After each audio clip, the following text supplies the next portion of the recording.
Hallelujah. ದೇವರ ಉನ್ನತವಾದ ನಾಮಕ್ಕೆ ಮಹಿಮಾಗಲಿ. ಸಮಿತಿಯು ಕೂಡ ಈ ಒಂದು ವಿವಾಹ ಕಾರ್ಯಕ್ರಮಕ್ಕೆ ಬಂದಿದ್ದಂತ ಎಲ್ಲರಿಗೂ ಕೂಡ ಕರ್ತನ ನಾಮದಲ್ಲಿ ಶುಭವಾಗಲಿ ಮತ್ತೆ ವಂದನೆಗಳು. ಈ ಸಮಿತಿಯು ನಮ್ಮ ಮಧ್ಯದಲ್ಲಿ ಗಣ್ಯರು ದೈವ ಸೇವಕರಾಗಿರುವಂತಹ ರೆವರೆಂಡ್ ಡಾಕ್ಟರ್ ಬಿಡಿ ನಿಟ್ಟುಬರೈ ಅವರು ನಮ್ಮ ಮಧ್ಯದಲ್ಲಿದ್ದಾರೆ. Ballari district pastor welfare association president ಆಗಿ ಅವರನ್ನು ಮುಖ್ಯವಾಗಿ ಈ ಒಂದು ವಿವಾಹ ಕಾರ್ಯಕ್ರಮಕ್ಕಾಗಿ ಅವರು ನಮ್ಮ ಮಧ್ಯದಲ್ಲಿದ್ದಾರೆ. ಅವರನ್ನು ಕರ್ತನ ನಾಮದಲ್ಲಿ ನಾವು ವಂದಿಸ್ತಾ ಸ್ವಾಗತಿಸ್ತಾ ಇದ್ದೀವಿ, ಆಹ್ವಾನಿಸ್ತಾ ಇದ್ದೀವಿ.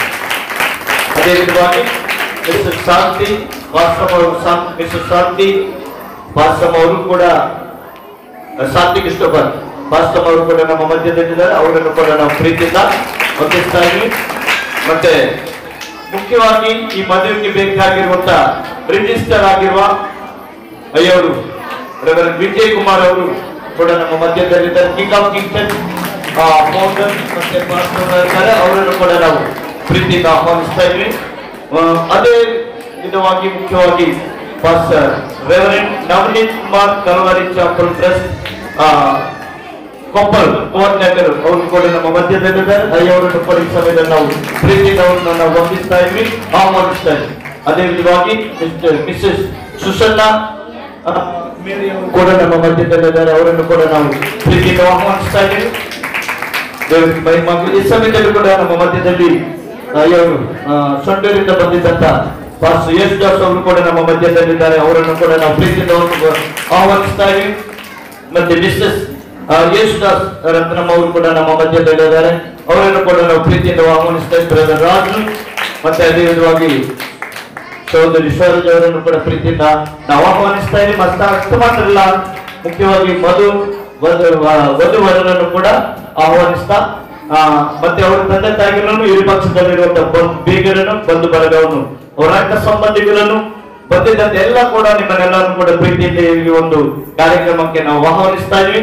ದಯಮಾಡಿ ಸ್ವಲ್ಪ ಹೊತ್ತು ನೀವು ನಿಧಾನವಾಗಿ ಗಮನಿಸಬೇಕು. ವಿವಾಹ ಅನೇಕ ವಿಧವಾದ ಪದ್ಧತಿಗಳಿದ್ದಾವೆ. ಸೊ ನೀವು ಅನೇಕವಾದ ಜನರು ಸಂಘದಲ್ಲಿ ಅಂದ್ರೆ ಯೇಸು ಕ್ರಿಸ್ತು ನಿಮ್ಮ ಮಂದಿರದಲ್ಲಿ ವಿವಾಹ ಹೇಗೆ ನಡೀತದೆ ಅಂತ ನಿಮ್ಗೆ ಗೊತ್ತಾಗೋದಿಲ್ಲ. ಕಾರಣದಿಂದ ಸ್ವಲ್ಪ ಹೊತ್ತು ಈ ದಿನ ವಧುವರರ ಬಗ್ಗೆ ಮತ್ತೆ ನಾವು ಇಲ್ಲಿ ಇರುವಂತ ಅನೇಕವಾದ ಜನರ ಬಗ್ಗೆ ಕೂಡ ದೈವ ಸೇವಕರು ನಮ್ಮ ಮಧ್ಯದಲ್ಲಿದ್ದಾರೆ. ಅವರು ದೇವರ ವಾಕ್ಯವನ್ನು ಹಂಚಿಕೊಳ್ಳುತ್ತಿರುವಾಗ ನಾವೆಲ್ಲರೂ ಕೂಡ ಸ್ವಲ್ಪ ಹೊತ್ತು ಮೌನವಾಗಿ ಕುಳಿತುಕೊಂಡು ಈ ಒಂದು ಸಮಯದಲ್ಲಿ ದೇವರ ವಾಕ್ಯವನ್ನು ನಾವು ಕೇಳೋಣ. ಈ ಸಮಯದಲ್ಲಿ ನಮ್ಮ ಮಧ್ಯದಲ್ಲಿ ದೈವ ಸೇವಕರು ವಿಡಿ ಕ್ರಿಸ್ಟೋಫರ್ ಅವರಿದ್ದಾರೆ. ಮುಖ್ಯವಾಗಿ ವಾಕ್ಯ ಸಂದೇಶಕ್ಕಾಗಿ ಅವರನ್ನು ನಾವು ಪ್ರೀತಿಯಿಂದ ಆಹ್ವಾನಿಸ್ತಾ ಇದ್ವಿ. ಎಲ್ಲರ ಕಾರ್ಯಗಳನ್ನು ತಟ್ಟಿ ಈ ಸಮಯದಲ್ಲಿ ಕೂಡ దేవుని పరిశుద్ధ నామానికి మహిమ కలుగునుగాక. మరి ఒకసారి ఈ యొక్క 11:45 నిమిషాలు ఆల్మోస్ట్ మధ్యాహ్నం అవుతుంది. మరి ఇంతసేపు చెప్పారు మాట్లాడవద్దండి మాట్లాడవద్దండి మాట్లాడవద్దు. అయితే నేను ఒక మాట రాసిన చూడండి, అమ్మ ಇನ್ನೊಂದು ಎಲ್ಲ ನೋಡಿ, ನೀವು ಮಾತಾಡ್ಬೇಕಾದ್ರೆ ನಿಮ್ಗೆ 7 ನಿಮಿಷ ಟೈಮ್ ಕೊಡ್ತೀನಿ. ಏನ್ ಮಾತಾಡ್ತಾರೆ ಮಾತಾಡ್ಬೇಕು. 2 ನಿಮಿಷ 120 ಸೆಕೆಂಡ್ ಟೈಮ್ ಕೊಡ್ತೀನಿ. ನೀವು ಏನು ಮಾತಾಡ್ಬೇಕು ಅನ್ಕೊಂಡ್ರೆ ಮಾತಾಡ್ಬೇಡಿ. ನಾನು ಮಾತಾಡೋಕೆ ಪ್ರಾರಂಭ ಮಾಡಿದಾಗ ಮಾತಾಡ್ಬಾರ್ದು. ಯಾಕಂದ್ರೆ ನಾವು ಮಾತನಾಡುವ ಮಾತುಗಳು ದೇವರ ಮಾತುಗಳು, ನೀವು ಆಡುವ ಮಾತುಗಳು ಕೆಲಸಕ್ಕೆ ಬಾರದ ಮಾತುಗಳು. ಸುಮ್ಮನೆ ಸಮಯ ಕಳೆಯೋದು.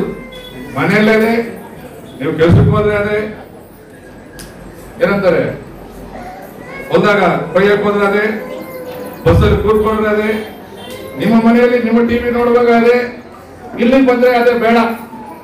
ಇಲ್ಲಿ ಬದಲಾಗಬೇಕು, ಇಲ್ಲಿ ಮೌನವಾಗಿರಬೇಕು. ನಿಮ್ಮ ಜೊತೆ ಕೇಳಿ, ನೀವೆಲ್ಲ ಕರೆಂಟ್ ಇಲ್ಲ ಫ್ಯಾನ್ ಇಲ್ಲ ಅಂತೇಳಿ ನಿಂತ್ಕೊಂಡಿರಲ್ಲ. 1 ನಿಮಿಷ ಅಮ್ಮ ಚೆನ್ನಾಗಿ ಕೇಳ್ರಿ. ನನ್ನ ಬೈಬಲ್ ಬರಪಟ್ಟಿದೆ, ನನಗೆ ಬೇರೆ ಪುಸ್ತಕ ಗೊತ್ತಿಲ್ಲ, ನನ್ನ ಬೈಬಲ್ ಬರಪಟ್ಟಿದೆ. ಯೇಸು ಕ್ರಿಸ್ತನು ಇಲ್ಲದೆ ಅಂದ್ರೆ ರಕ್ಷಣೆ ಹೊಂದದೆ ಈ ಲೋಕ ಯಾತ್ರೆ ಮುಗಿಸಿಕೊಂಡು ಒಂದು ವೇಳೆ ಹೋದರೆ ಅವ್ರು ನಡ್ಕೊಂಡು ಹೋಗ್ತಾರಂತೆ.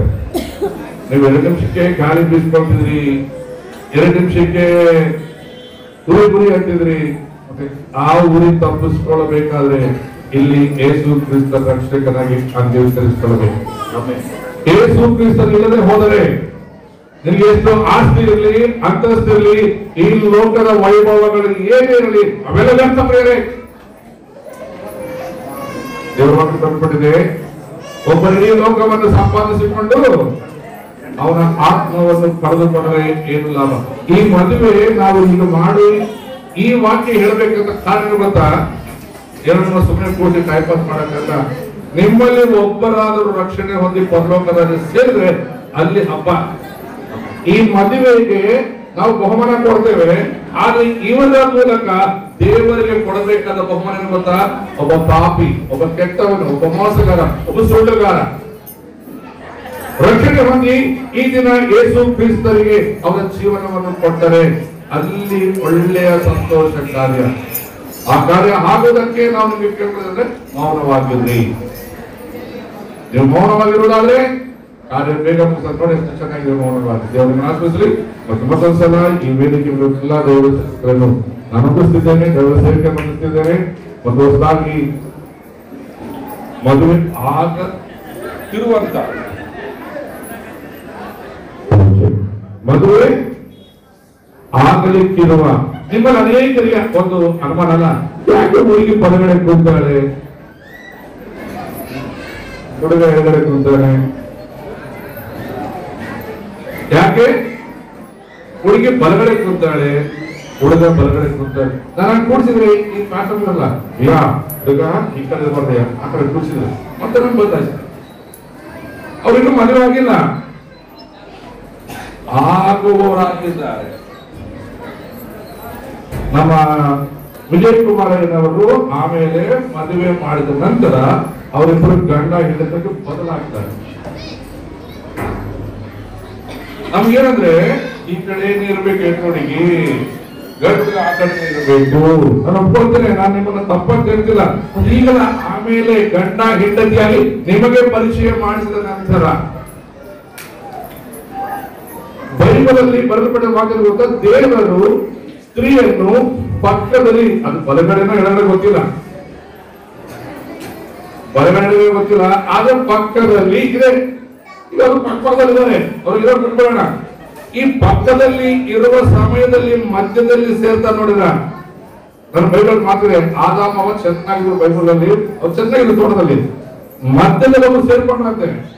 ಅವ್ರು ಸೇರ್ಕೊಂಡಾಗ ಅವ್ರ ಕುಟುಂಬ ಜೀವನ ಅವ್ರು ಚೆನ್ನಾಗಿದ್ದಾರೆ. ಅವ್ರು ಎಡಗಡೆ ಬಲಗಡೆ ಯಾವ ಕಡೆ ಸಮಸ್ಯೆ ಅಲ್ಲ. ಅವರಲ್ಲಿ 3ನೇ ವ್ಯಕ್ತಿ, ಈ ಲೋಕ ಸಂಬಂಧವಾದ ವ್ಯಕ್ತಿಗಳು ಎಂಟರ್ ಆಗದ ಹಾಗೆ ಇದ್ರೆ ಅವರ ಕುಟುಂಬ 100ಕ್ಕೆ 100ರಷ್ಟು ಚೆನ್ನಾಗಿರುತ್ತದೆ. ಅಲ್ಲೆಲ್ಲೂಯ್ಯ. ಒಂದು ಬೇಗನೆ ವಾಕ್ಯ ಓದಿಕೊಳ್ಳೋಣ. ಕೀರ್ತನೆ 118ನೇ ಕೀರ್ತನೆ 20-23 ಬೇಗ. ಕೀರ್ತನ ಗ್ರಂಥವು 118 ಕೀರ್ತನ 22-23 ನೀವೇನೋ ಮನೆ ಕಟ್ತಾ ಇದ್ರಿ, ಅವರೇನೋ ಯೆಹೋವನಿಂದ ಅಂತಿದ್ದಾರೆ. ನೀನ್ 2 ಸಲ ಮನೆ ಕಟ್ಟುವವರು ಅಂದ್ರೆ ಹೌದಮ್ಮ. ಹಾ ಹಾ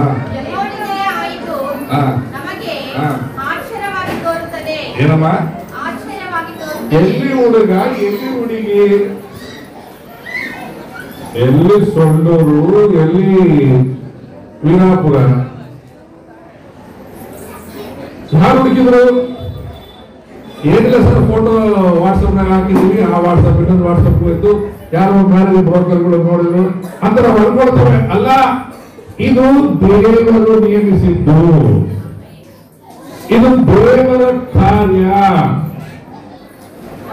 ಅಮ್ಮ ಕಾಳಮ್ಮಗಳ ಕಾಳಮ್ಮಗಳ ಕೊಡುಗೆ ಸಂಬಂಧಗಳು ಒಂದು ಗಾಯತ್ರಿ వాళ్ళమ్మ నేను కూడా వాళ్ళ ఫోటో పంపించి వీళ్ళ ఫోటో పంపించి అయ్యా అయ్యా అయ్యా అయ్యా అయ్యా అయ్యా అయ్యా పెళ్ళి అయిపోదు. ఇప్పుడు స్టార్ట్ అయిన తర్వాత మీకు తెలుసా, అంటే పెద్ద సినిమాలు నేను ఒకప్పుడు చూస్తాను. ఒక సినిమా రిలీజ్ అవ్వాలంటే 5 నెలలు కావాలి షూటింగ్ చేసేకి. తర్వాత గవర్నమెంట్ అప్రూవ్ చేసుకోవాలా, అదంతా అయినాక మన లైసెన్స్ రావాలా, అప్పుడు థియేటర్ వస్తుంది. ఎందుకంటే అంతా అప్రూవ్ అయింది, ఇప్పుడు థియేటర్ వచ్చింది. ఇంకా సినిమా ఆడాలంటే మా విజయ్ కుమార్ అయ్య గారు పర్మిషన్ ఇవ్వాల. ఆయన పర్మిషన్ ఇవ్వకపోతే ఈ సినిమా ఇంకా రిలీజ్ కాదు. అయితే బైబిల్లో దేవుడి యొక్క వాక్యాన్ని బాగా అర్థం చేసుకోవాలి. దేవుడి వాక్యం అర్థం కావడం ಇದು ಆಶ್ಚರ್ಯವಾದದ್ದು, ಇದು ಕಣ್ಣಿಗೆ. ಅದಕ್ಕೆ ನೋಡಿ ತುಂಬಾ ಜನ ಏನ್ ಮಾಡ್ತಾರೆ ನನಗೆ ಗೊತ್ತಿಲ್ಲ, ಸ್ವಲ್ಪ ತಲೆ ತಪ್ಪ ಕೈ ತೋರಿಸು.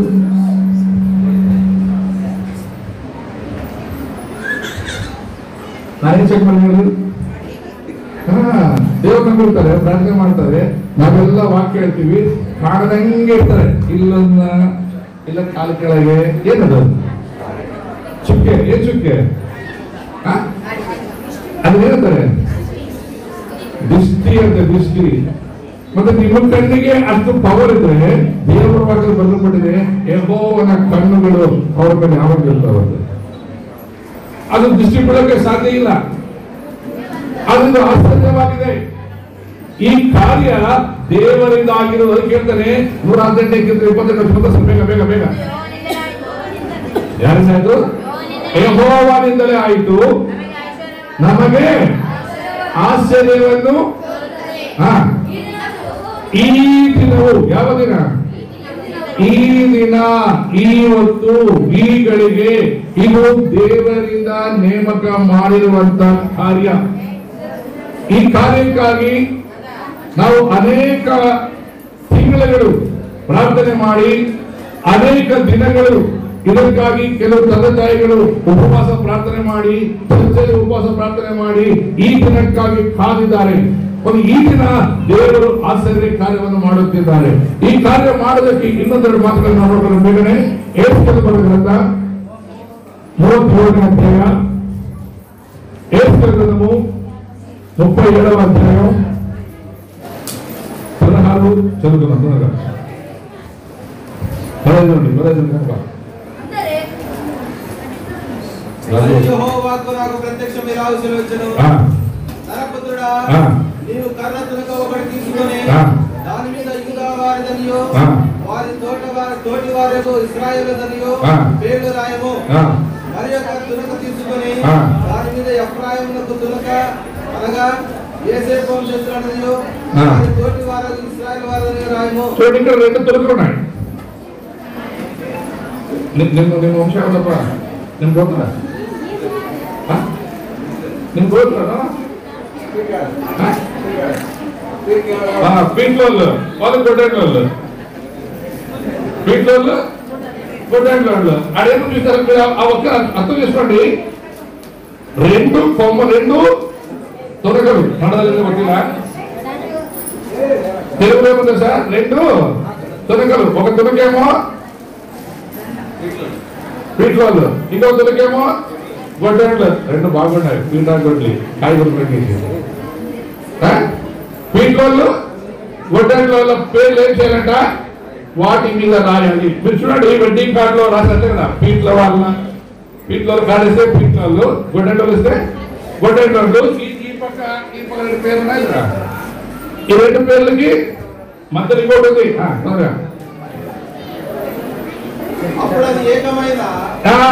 ఇప్పుడు రెండే కావాలా?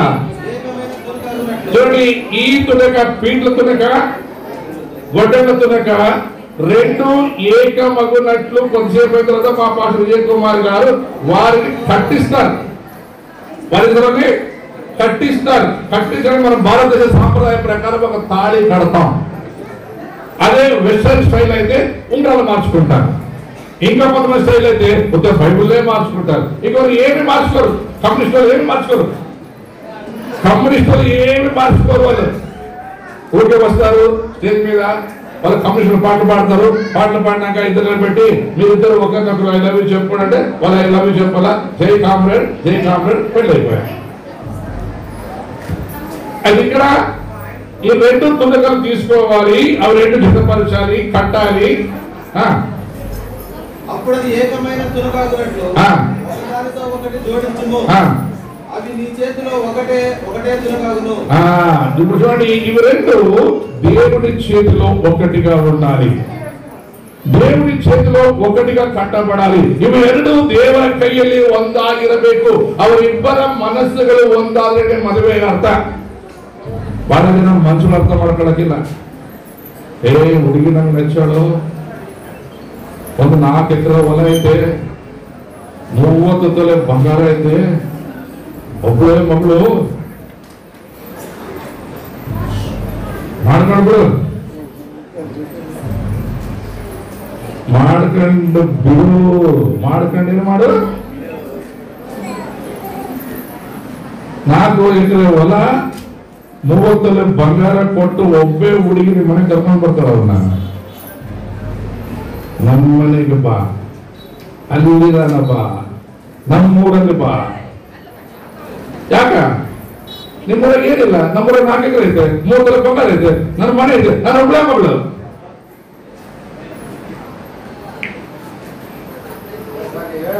ಎರಡು ಮನಸ್ಸುಗಳು ಒಂದಾಗಬೇಕು. ಅವರಿಬ್ಬರ ಮನಸ್ಸುಗಳನ್ನು ಮದುವೆ ಅನ್ನೋದು ಬೇರೆ, ಶಾರೀರಿಕ ಸಂಬಂಧವಾದದ್ದಲ್ಲ. ಇಲ್ಲಿ ಬಿಡಮ್ಮ, ನಾನು ಅಂತ ಮಾತಾಡ್ತೀನಿ, ನೀವು ಅದನ್ನು ಇಷ್ಟ ಮಾಡಬೇಡಿ. ಅವ್ರಿಗೆ ಪ್ರಶ್ನೆ ಇದೆ, ಕೇಳಿ, ಅವ್ರ ರಚನೆ ಮಾಡಲಿ. ಎರಡು ಮನಸ್ಸುಗಳ ಜೊತೆ ಆದ್ರೆ ಮದುವೆ. ಎರಡು ಶರೀರಗಳು ಒಂದಾದ್ರೆ ಅದಕ್ಕೆ ಬಹಳ ಹೆಸರು ಇಡ್ಬೋದು, ಬೇರೆ ಬೇರೆ ಹೆಸರು ಇಡ್ಬೋದು. ಶರೀರ ಸಂಬಂಧವಾದದ್ದಾದ್ರೆ ಮನಸ್ಸುಗಳು ಎರಡು ಒಂದಾಗಿ ಮದುವೆ ಆಗುವುದಾದರೆ, ಹೆಬ್ರಿ ಬರೆದ ಪತ್ರಿಕೆಯಲ್ಲಿ ಬರೆಯಲ್ಪಟ್ಟಿದೆ 13ನೇ ಅಧ್ಯಾಯ 4ನೇ ವರ್ಷದಲ್ಲಿ, ವಿವಾಹವು ಎಲ್ಲಾ ವಿಷಯಗಳಲ್ಲಿ ಘನವಾದದ್ದು. ಇದು ಘನವಾದ ಕಾರ್ಯ. ಯಾಕೆ ಗೊತ್ತಾ? ಘನವಾದ ದೇವರು ಇದನ್ನು ಮಾಡಿದ್ದಾರೆ, ಆ ದೇವರೇ ಇದನ್ನು ನಿಯಮಿಸಿದ್ದಾರೆ. ಆ రెండు తునకలు ఒకటను ఒకదానితో ఒకటి జోడించుము, అది నీ చేతిలో ఒకటే తునకగును. చూడండి, అవి దేవుడి చేతిలో ఒకటే తునకగును. ఇందులకు తాత్పర్యము మాకు తెలియజెప్పవా అని ఈ జనులను అడగగా, ఆ 2 తునకలను వారి సమక్షమున నీవు చేతపట్టుకొని, మీ సమక్షమున నీవు చేతపట్టుకొని, దేవుడి సమక్షమున, మరి మీ సమక్షమున వారిని చేతపరచబోతున్నాం. మనమందరూ లేకుంటే దీనికి ఎవరు సాక్షులు ఉండరు.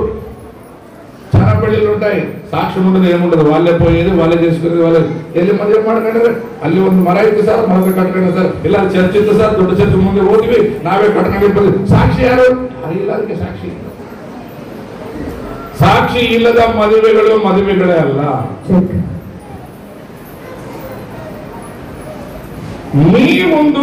ನಿಮ್ಮ ಮುಂದುಗಡೆ ಈ ಒಂದು ನಿಮ್ಮ ಸಾಕ್ಷಿ, ನಿಮ್ಮ ಸಮೂಹದಲ್ಲಿ ಈ ಪೀಟ್ಲು ಮತ್ತು ಗೊಡ್ಡೆಂಗ್ಳು ಎರಡು ಒಂದಾಗಲಿವೆ. ಇವೆರಡು ಒಂದಾಗುವಂತೆ ಆಮೇಲೆ ವಾಕ್ಯದಲ್ಲಿ ಬೇಗ, అవి నీ జనులు నిన్ను అడుగగా, ఆ 2 తునకలను వారి సమక్షమున నీవు చేత పట్టుకొని వారితో ఇట్లను, ప్రభువు యెహోవా సెలవిచ్చినదేమనగా, ఎఫ్రాయిము చేతిలో ఉన్న తునక అనగా ఏ తునక మీద ఇశ్రాయేలు వారందరి పేర్లను వారి తోటి వారి పేర్లను నేను ఉంచుతును, యోసేపును ఆ తునకను యూదా వారి తునకను నేను పట్టుకొని ఒకటిగా జోడించి నా చేతిలో ఏకమైన తునకగా చేసేదను.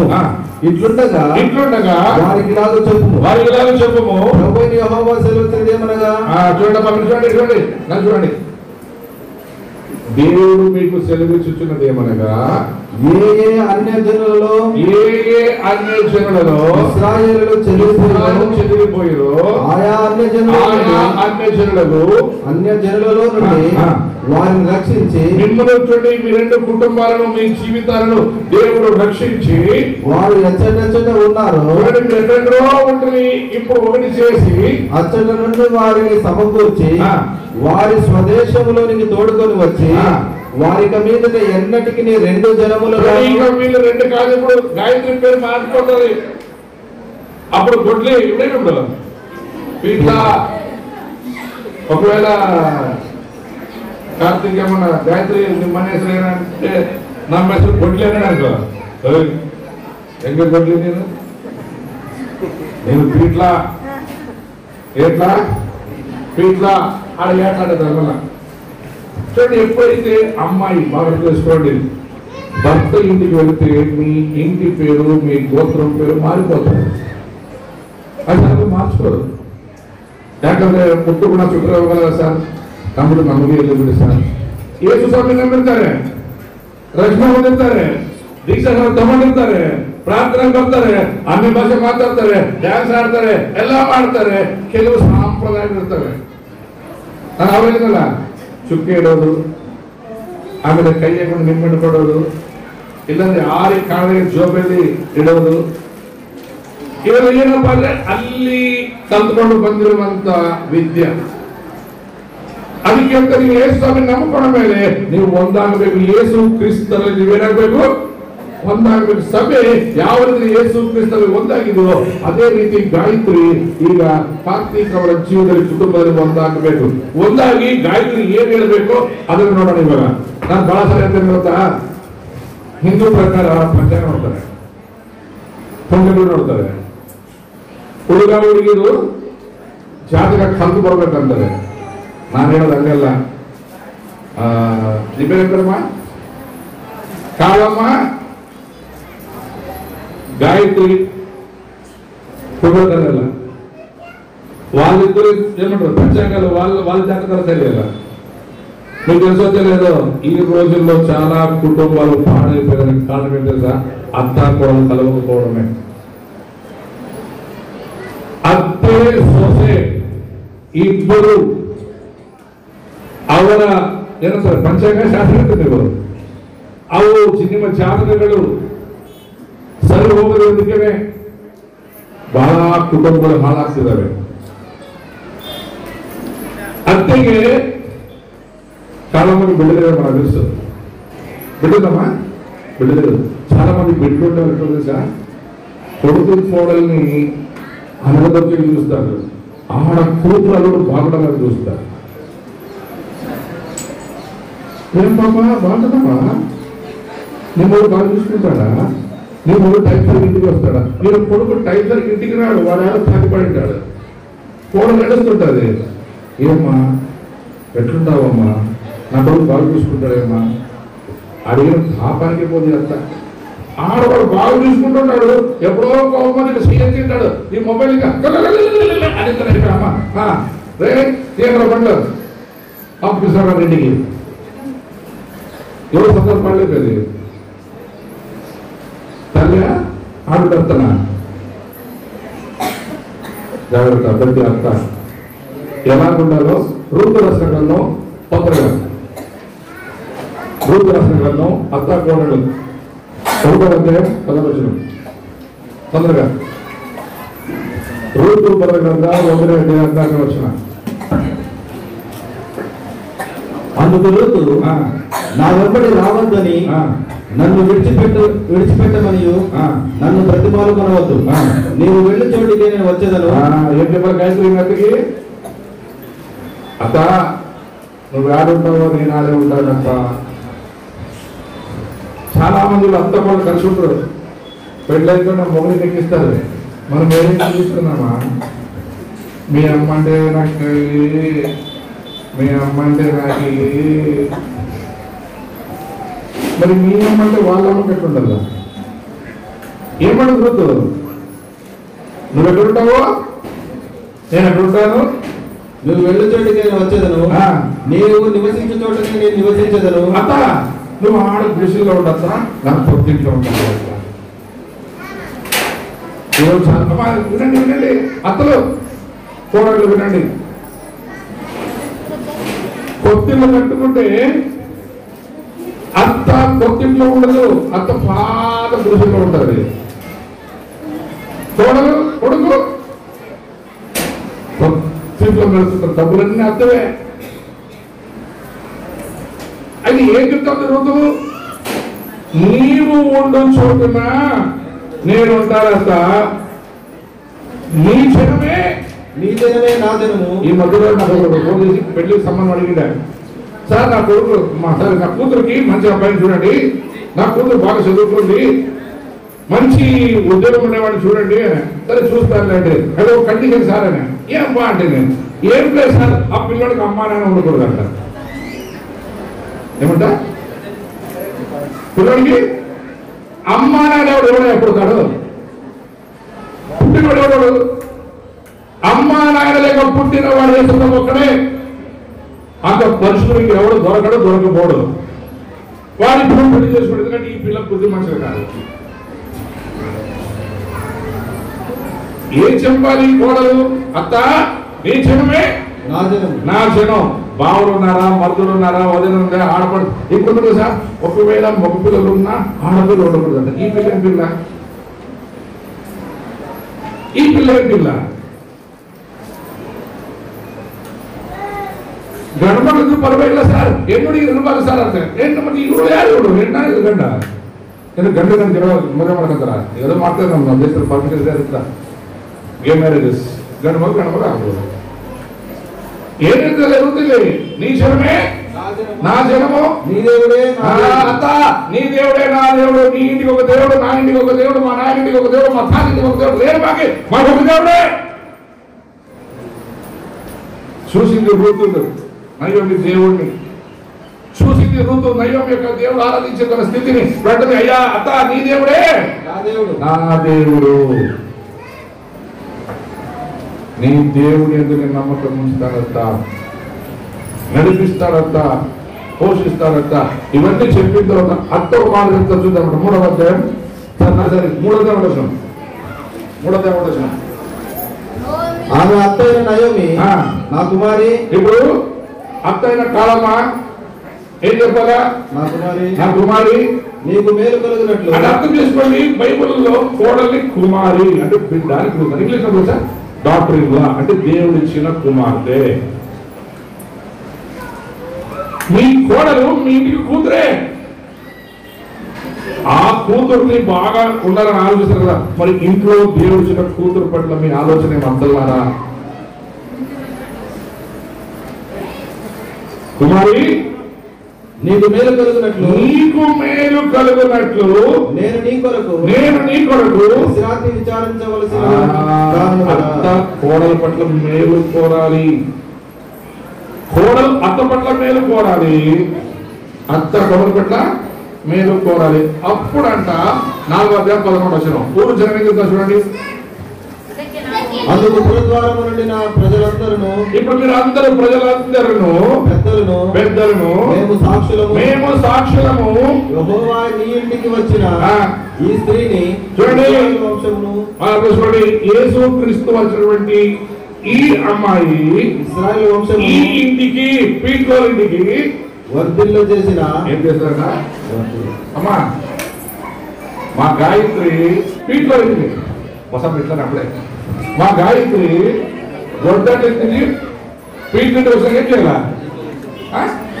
మనం సాంఘిక పనులకు పెద్దగా అమ్మా ఎంత మంచి పాప అమ్మా ఎంత మంచి అమ్మాయి అమ్మా కలమ్మా నేను ఇప్పుడు సొంతం వెళ్ళానమ్మా అది కూడా ఇప్పుడు సొంతం ఒక సొసైటీ పుట్టుకుంటూ బిడ్డలు అంతే ఎన్నో పది వస్తే అంటకంటే ఇట్లా అంతే ಮತ್ತೆ ಆ ಸೊಸೈಟಿ ಗೊತ್ತಿಲ್ಲ ಆಮೇಲೆ ಅದೆಲ್ಲ ಜರುಗದ್ದು ಅದು ಇಲ್ಲಿ ನೋಡ್ರಿ ಸಾಕ್ಷಿ ಎಲ್ಲ ಇದರಂತ ಹಿರಿಯರು ಮತ್ತು ನಾವು ನೀವು ಎಲ್ಲರೂ సాక్షి అయినంత అయ్యా మీ ఇంటికి వచ్చిన ఈ అమ్మాయి మీ ఇంటిని ఆశీర్వదిస్తుంది మీ ఇంటిని దీపిస్తుంది మీ ఇంటికి మేలు చేస్తుంది మీ ఇంటికి అభివృద్ధి చేస్తుంది మేలు చెయ్యాలి భార్య అందుకే బైబిల్ రాయబడింది భార్య దొరికిన వాడికి ఎవరికి మేలు అమ్మాయికి మేలు అబ్బాయికి మేల అబ్బాయికి మేలు లేకుండా పిచ్చోడు అయిపోతాడు సైకిల్ దొరికితే సైకిల్ వెళ్ళిపోతాడు బండి బండి పోతాడు లారీ దొరికితే లారీ పోతాడు అటు ఇట్లా రోడ్ల దొరికి చూసుకుంటూ పోతాడు ఎందుకంటే బైబిల్లో కన్నబోలు బాగుంది ఆదానం ఒబ్బంటిగా నాకిద్దా ఉచ్చ నాకిద్దంటే ఏనాకిందంటే అది ఉచ్చుసదారా ఉడిగారే ಅದಕ್ಕೆ ಬಲ ಇರ್ತಾರ ಸರ್ ಮದುವೆ ಮಾಡ್ಬಿಡ್ರಿ ಕೂರ್ಚೋಗ್ಬಿಡುತ್ತೆ ಮದುವೆ ಮಾಡ್ಬಿಡ್ರಿ ಕಾರ್ತಿಕ ಉದ್ಯೋಗ ಕೂರ್ಚೋಗ್ಬಿಡುತ್ತೆ ಅಂತೀವಿ ನಾವು ಇನ್ನ ಸ್ವಲ್ಪ ಜಾಸ್ತಿ ಹುಚ್ಚಾಗುತ್ತೆ ಆಮೇಲೆ ಬೇರೆ ಈ ಮದುವೆ ದೇವರ ಮೂಲಕ ನೇಮಿಸಲಾಗಿದೆ ಈ ಮದುವೆ ಆಶೀರ್ವಾದಕರವಾಗಿರುತ್ತದೆ. ಈ ಮದುವೆ ಅತ್ತೆ ಸೊಸೆಯರು ಇಬ್ಬರು ಹೊಂದಾಣಿಕೆಯಿರಬೇಕು.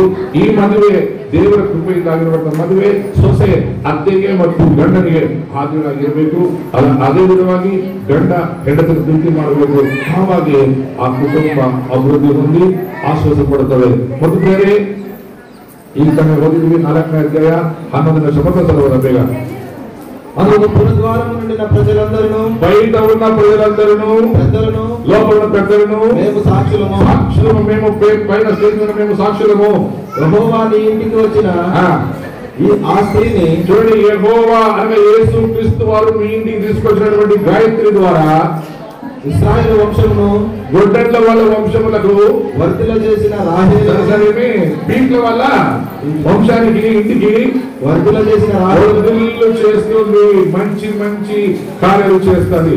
అలాంటి కార్యాలు చేయలాగా మనమందరూ తల వంచుకొని ప్రార్థన చేద్దాం. గొడ్డెట్ల వాళ్ళ కర్ర, పీట్ల వాళ్ళ కర్ర, 2 తునకలు, అవి 2 ఇక కొద్దిసేపు జతపరచబడబోతున్నాయి. ఈ 2 కళ్ళలు లేక 2 తునకలు దేవుని సన్నిధిలో జతపరచబడబోతున్నాయి. జతపరచబడబోతున్న బిడ్డలను దేవుడు దీవించి ఆశీర్వదించుగాక. ఆదికాండం 3వ అధ్యాయం 26 చెప్పిన పని ప్రకారం దేవుడు చెప్పిన మాటలు వారి జీవితంలో ఫలించి అభివృద్ధి చెంది దేవుడు గొప్ప కార్యం చేయవచ్చు. ప్రతి ఒక్కరు మూసుకుందాం.